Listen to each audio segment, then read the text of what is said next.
The grey butcherbird may not seem to be a particularly intimidating species.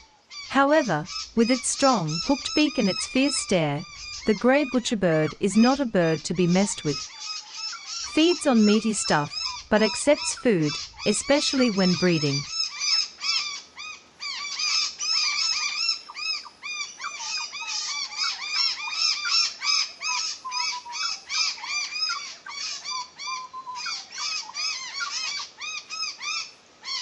Adults and juveniles have a tuneful, lilting song that fill all the spaces of the garden, marking its territory.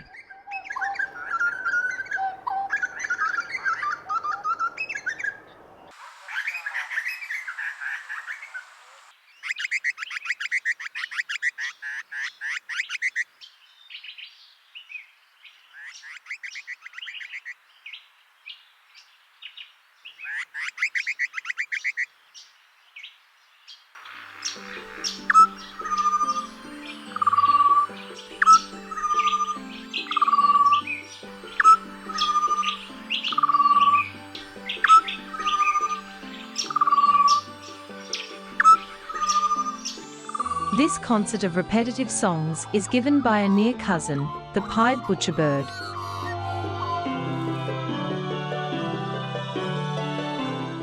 Here going to drink in the garden pond.